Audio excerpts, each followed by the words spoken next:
You know that feeling when you're around people your own age and the conversation just doesn't land?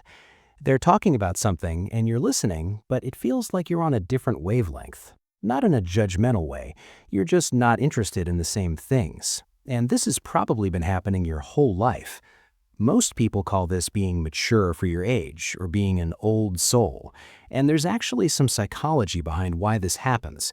Researchers call it subjective age, basically how old you feel versus how old you actually are, and the two don't always match up. Here's the distinction. Chronological age is just the number of years you've been alive. Subjective age is how you feel psychologically. Some people feel younger than their years, others feel older, and that difference shows up in how you move through the world. So where does feeling older come from? Research points to a few common patterns. Sometimes it starts in childhood, if you had to take on adult responsibilities early, taking care of siblings, managing things around the house, being the emotional support for a parent. You basically skip parts of being a kid.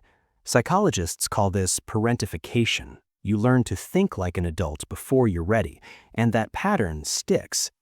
Other times it comes from experiencing something significant early on, losing a parent, moving a lot, dealing with instability. These kinds of events can shift how you see yourself and your place in the world. You end up processing things differently than people who had a more predictable childhood. And sometimes it's just personality. People who are naturally more conscientious, organized, responsible, future-focused, tend to feel older than their peers. They're already thinking about consequences and planning ahead in ways that feel more aligned with how older people think. You might notice this in small, everyday ways.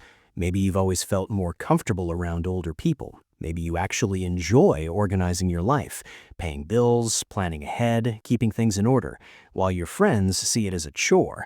Or maybe parties and casual hangouts feel exhausting instead of fun, and you'd rather have one deep conversation than 10 surface-level ones. None of this is good or bad. Some people thrive this way. They like depth, they like structure, they build careers and relationships that suit that orientation, and it works. Other people feel lonely with it, especially when they're younger and the gap between them and their peers feels bigger. Both experiences are valid. Here's what makes it complicated. Feeling older can come from two different places. It can come from genuinely preferring maturity, responsibility, and depth, or from needing to grow up fast because your environment required it. The difference matters because one feels like a natural fit and the other feels like a role you can't step out of. Studies show that people who feel older than their age tend to be more helpful, more socially responsible, and better at thinking through decisions. But they also report higher stress in some situations and sometimes struggle with spontaneity. The question isn't whether it's better or worse to feel older, it's whether it's working for you. So here's the real question. Does your preference for depth and responsibility feel like freedom or like a limitation? Can you choose to be lighthearted when you want to, or does it feel impossible? Do you avoid people your age because you genuinely don't connect, or because letting yourself relax feels unsafe somehow?